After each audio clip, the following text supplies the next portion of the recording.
우리는 검은 날개 소리와 함께 어둠 속에 둥지를 튼다. 왕국들은 멸시스럽고 영구불변하게 행진한다. 그러다 어느 날 너희가 잠든 침대 위의 안락한 자리에서 갑자기 나타나 삶을 부러짓고 발악하다 사라져갈 때까지 천천히 갉아먹어 치울 것이다. 행진, 섭취, 번식, 섭취, 삭제, 재생, 행진. 9-45. The hardest fight in the whole canto. In this fight, we are fighting Gregor, who has just morphed into the Roach King, or Roach Emperor. All thanks to Valentina, who rage bait Gregor so fucking hard that he got reminded of Herman and old G-Corp and his old trauma that he turned into this. This Roach Emperor form is not a distortion nor an ego. This is more closer to a bioweapon, a living nuke of old G-Corp that has just hatched. Because this is not his full potential. This is only the wrappings. There is something worse down there and we are fucking afraid of it. Thanks, Herman. Or what the fuck have you made? But it is up to the sinners and you, manager, to bring him back to sanity by beating him up. A good mindset for the whole fight is that you will lose the clash and be happy with it. This is because Roach Emperor Gregor will roll very high. His base roll is 20 and it can roll up to 40 or 35 or even more actually. But if you lose the clash against him, he will lose 5 SP and deal 40% less damage against the sinner. Also, when Roach Emperor Gregor is on low morale or panicking, his clash power and power will go down very significantly. Here are the first two skills that you would like to clash with. First is the Emperor's Fist. It deals 20% more damage for every negative effect on the sinner, and deals 10% more damage for every 2 hurting pest on the sinners. It also inflicts 2 potency and 2 count of a random status chosen from Burn, Bleed, Tremor, Rupture or Sinking on the 2 coins. The same goes with the Emperor's Whip and Fist. It has the same damage conditional, but it uses Unbreakable Coin. Also, the third coin will give Emperor Gregor 5 poise potency and 3 poise count if it hits a sinner without cracking. But you will lose against this, but these two are the safest ones. Now, the Emperor's Devouring. This is your first green skill that Gregor will use. It gains 10 base power for every unbreakable coin used against this skill, so don't use unbreakable coins against this skill. On hit without cracking, absorb all positive effect from the target. Yeah, no charge. On hit, you will also lose half of the hurting pest on the sinners. It will also absorb all negative effect from the target when hit. In other words, you use this skill to cleanse your sinners from any status effect they may have and have the hurting pest stack on the said sinner. Now, here are the important status effects that the Emperor's Devouring will eat. Charge, or any type of charge actually, Grooming Tone from Princess Rodion and the Heisho buffs. Other than these 4 positive buffs, it will not eat any other type of positive buffs, like the Heisho Adapt Hit Clips, Burning Blood, or the Insight from the DA keys. Next, we have the Emperor's Excision, a 2 coin skill with 12 base power and plus 8 coin power. It deals 20% more damage for every negative effect on the sinners, and plus 10 damage for every 2 hurting pests on the sinners. Here's the fun part, only use plus 20 base power for every unbreakable coin clashing against this skill. Do not use Unbreakable when clashing against this skill. On Clash Lose, this skill deals minus 80% damage, and the damage dealt by this skill cannot stagger the target. Yeah, Excision Coin. On hit, plus sleep potency and count of a random status, chosen from Burn, Bleed, Tremor, Rupture, or Sinking. The usual. On hit without cracking, inflict 5 offense level down, and the second coin is the same as the first coin, but instead it inflicts 5 defense level down. This coin is dangerous. Do not let Virgilius clash with this skill. Even worse is the second one, the Emperor's Feast. It deals the same damage conditional plus 20% damage for every type of negative effect on the sinners, and deal plus 10% damage for every 2 hurting past. On use, it also gains plus 20 base power for every Unbreakable coin clashing against this skill. On Clash Lose, it cannot stagger and deals minus 80% damage, which is good. Now here's the fucked part. Excision Coin. On hit without breaking, remove the target's shield. Remember, because of Virgilius, you always get 500 shield every round. When you actually need to clash against this, and you will lose your clash against this skill, your sinners will lose their shield, aka lose around 500 HP shield, and then they will hit the second coin and deal a fuck ton of damage against your sinners. Thank God they have key cop ambules. On hit, it also inflicts the paralyze. The second coin, on hit without cracking, the core and the part both heals 25% of their respective max HP. In other words, do not let Virgilius clash with these two skills, because he cannot win, because he will use an Unbreakable coin against this skill. Now for the coin that Virgilius wants to be clashing with. The first is the March of the Roaches. It is a 3 coin skill with a plus 10 base power and a plus 10 coin power. It deals 10% more damage for every 2 hurting past on the target or sinners. On hit, it inflicts 2 hurting past for each coin. I suggest Virgilius clash with this because it has more coins, it has more chances for it to hit heads, and makes you lose that clash. Simple as that.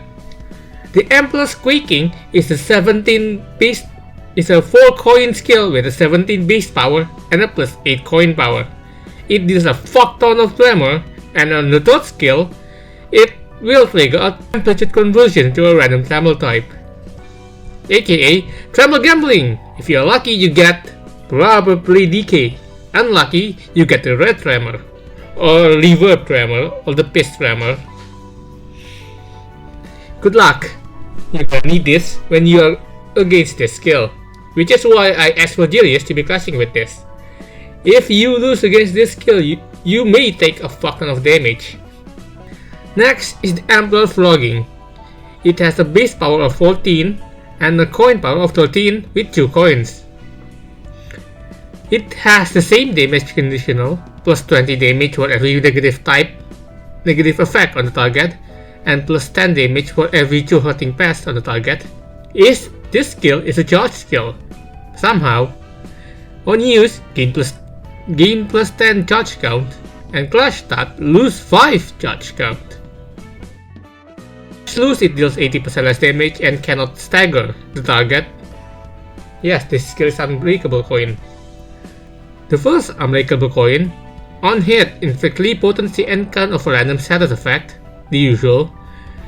The second skill, on hit, consume all charge count on self and deals plus 1 charge consumed times 20% damage,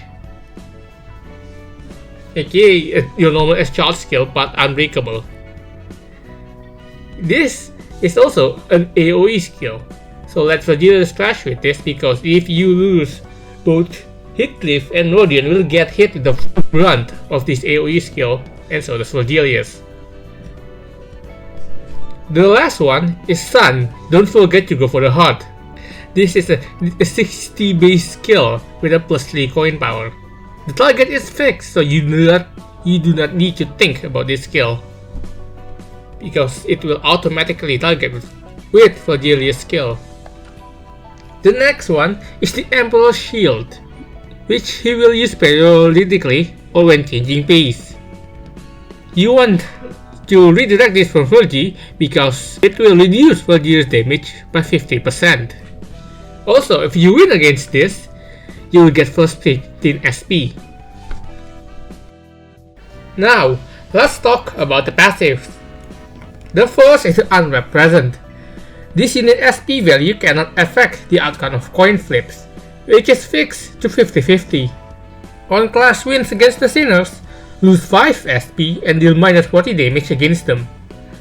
When in low morale or in panic states, gain Clash Power Down and Power Down, and when recovering from panic, gain 2 Power Down. This passive is the one that is pertaining to the boss's SP gain and his panic states. This is your first hint on how to beat Roach Emperor Gregor. By lowering his SP down to -45 and making him gain Clash Power Down and Power Down. Next, the Emperor's Subject. Turn start, gain 50 Protecting Pest.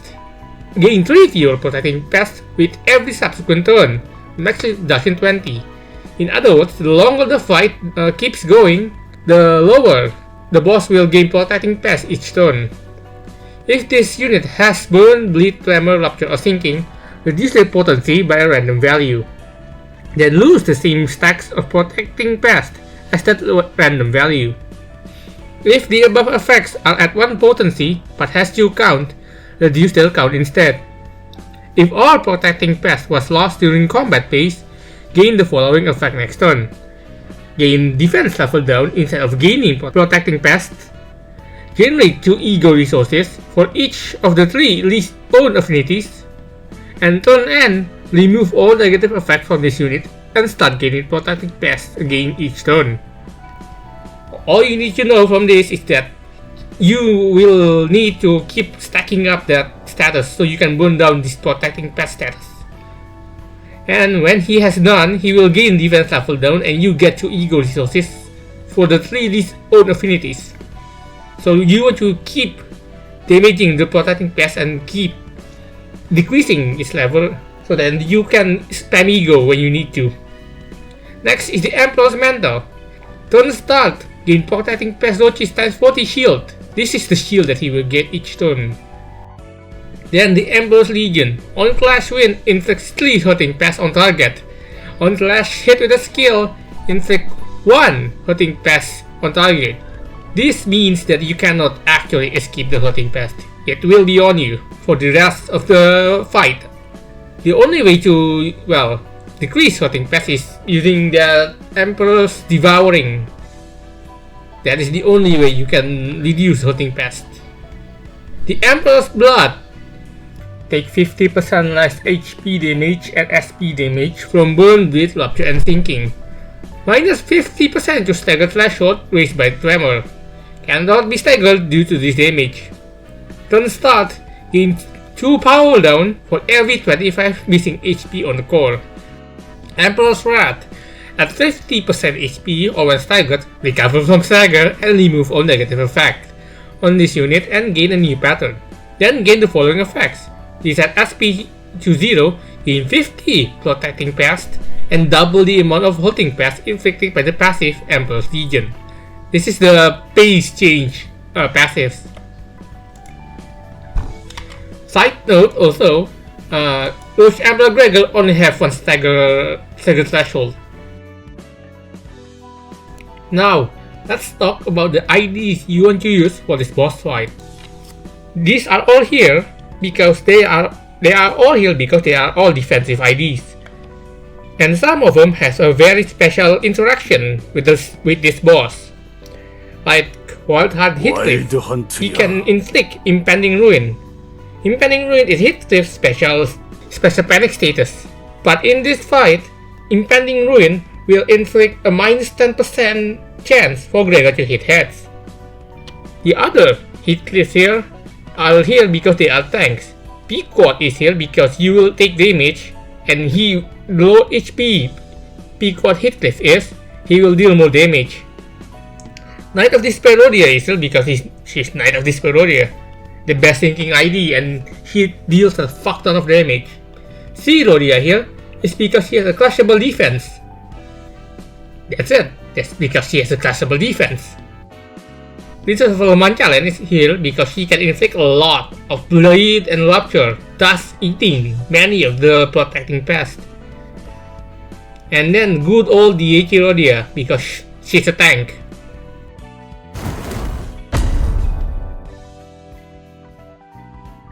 Now, let me ramble a bit on why I like this boss. This is my favorite boss on the Kanto. Hell, on all of Limbus Company, this boss is my favorite. This is because it reminds me of the good old days of Library Arena, where you does not actually need to win the clash. All you need to do is just hit and tank. And it has the complexity of just not winning clashes. This is because you cannot win against him alone. You cannot win against this boss alone. You need Vergilius to do this. You need to tank so Vergilius can deal the DPS and win against the hard-hitting skills that you cannot clash with, at least at the start. Later on, you can finally have Vergilius by clashing with the more safer skill to clash with and letting Vergilius win even more with the harder clashes and tanking the Excision coins. There is also the limited single choices. The limited choices, this makes team building more interesting because there is a little, makes us consider niche little things like the impending ruin of One-Time Heathcliff. Finally, I finally read that skill and that effect, and I finally get that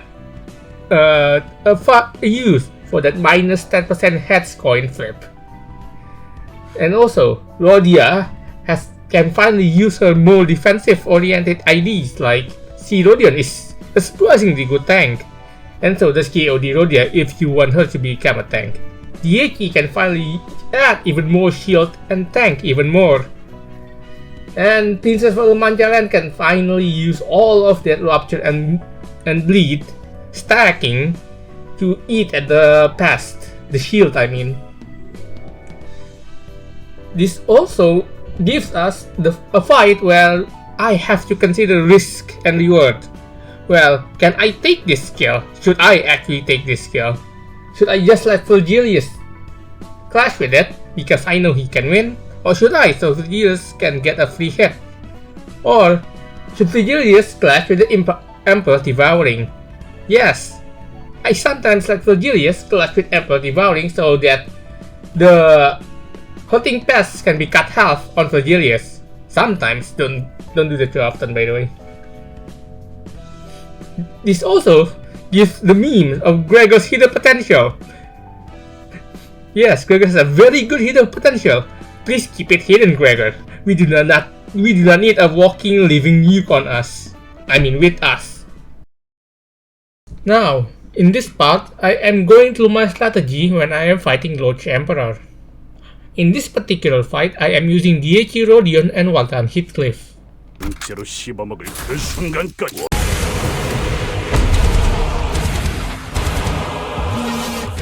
For the first turn, all you need to do optimally is clash with the two last skills and one of your signals clash with the Emperor's Devouring. But Vergilius can actually win on the first turn, so I just let him do that for this fight. Optimally though, don't let him clash with the Green Heal. Oh, and your signals may not take more than 3 attacks from the Lodge Emperor. So you need to clash 2 for one signal and 1 for the other one.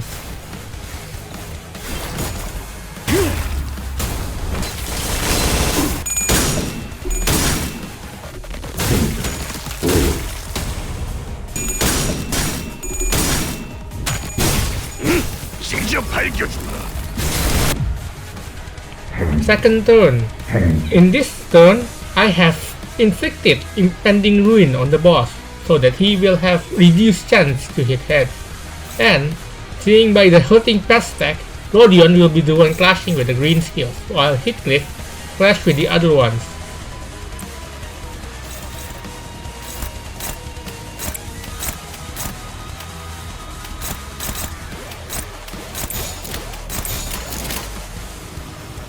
직접 알게 합니다.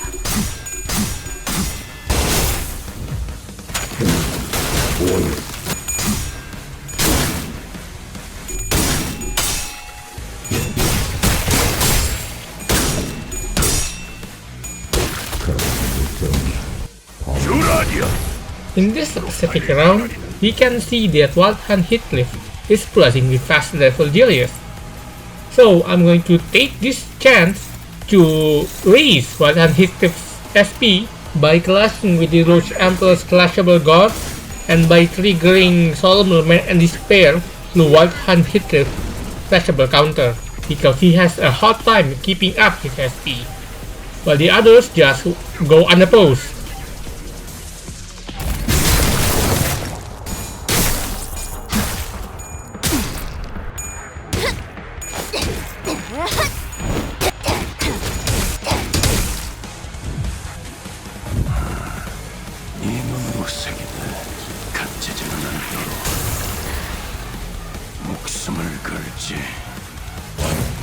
The same as the first turn, since Rodion has more hurting pass, he will be the one clashing with the Emperor Devouring, while Heathcliff clash with the other one. Now you may see that Rodion is actually tanking 2 attacks and Heathcliff is tanking 1. This is because Rodion is more tankier than Heathcliff, and also because Heathcliff deals damage, more damage and impending ruin to the boss. So the first one to go should be Rodion. Risk assessment.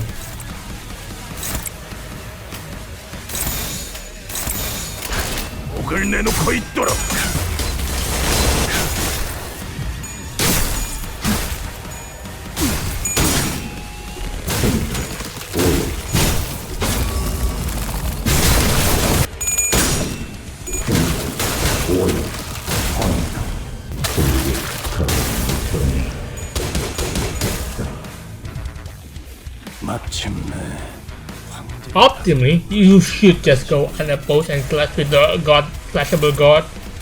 I'm taking a risk here by clashing Requiem with the last skill.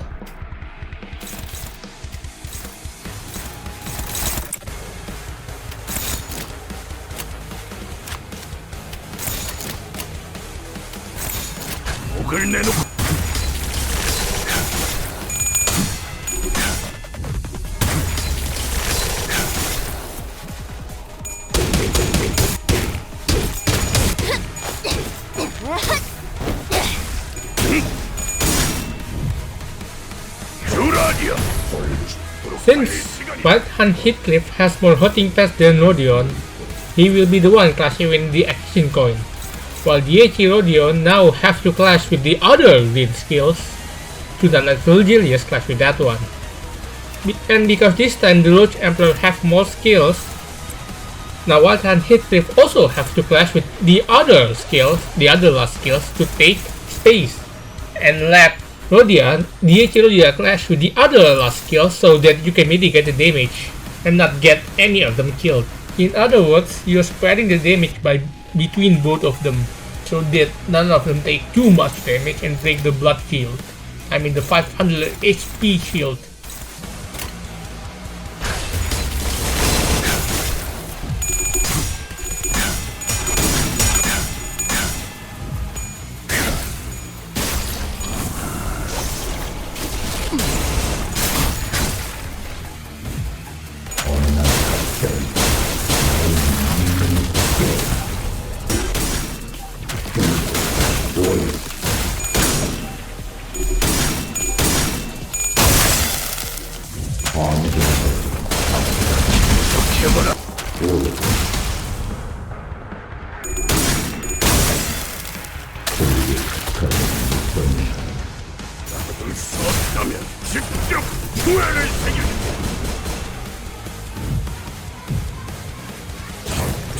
As you can see, even if you're doing things correctly, that will happen. That is bound to happen. But Heathcliff got fucked. Luckily, we have our Keycop and Ampios, and he's still alive. Now, all you need to do is keep doing the same things. Clash with the green skills and spread the damage between the two of them. Or when in this state, you can actually win because he is low enough that you can start winning the clashes. At this point, just clash with the green skills and go ham.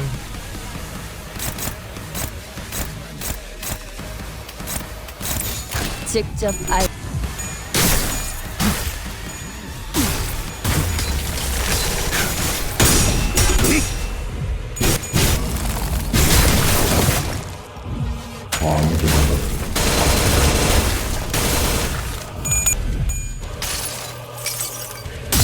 잠깐, 정지. 너 기념품을 두고 갔잖아. 거기 그대로 있어. 나 기념품을 집어넣어 줄 테니까.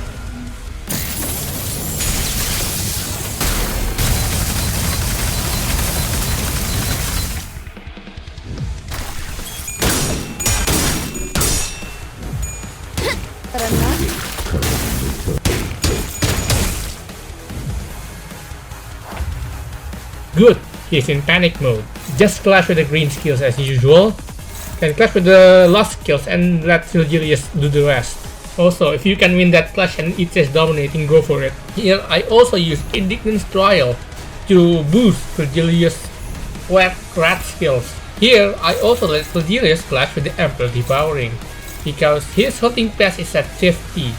It's better that you get rid of 50 stacks of the hunting pass.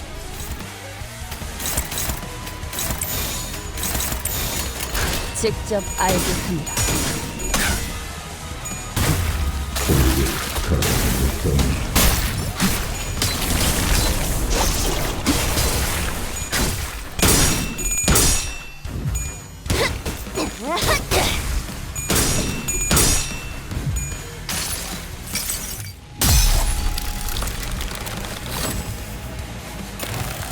매달고 불태우거라.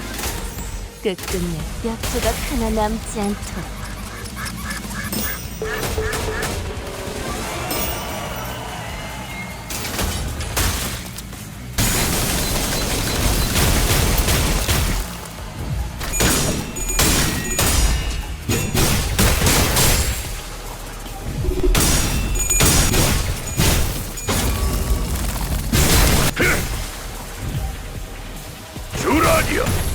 The boss is on death's door.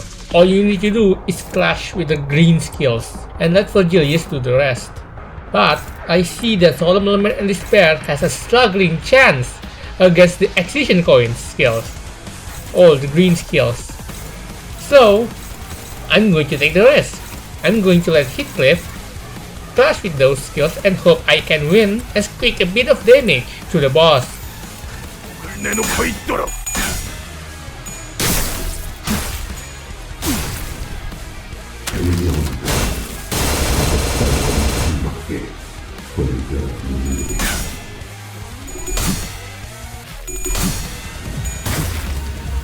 But sadly, I don't get that chance.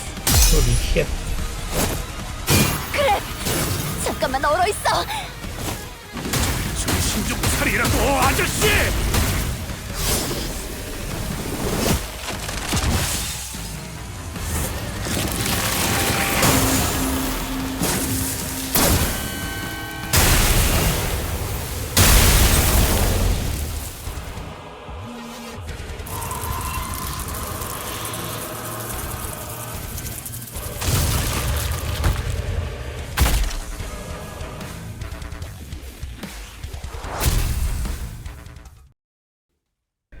That is all I have for today's video.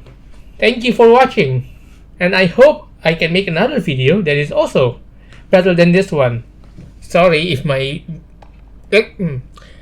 English is not my first language, god damn it.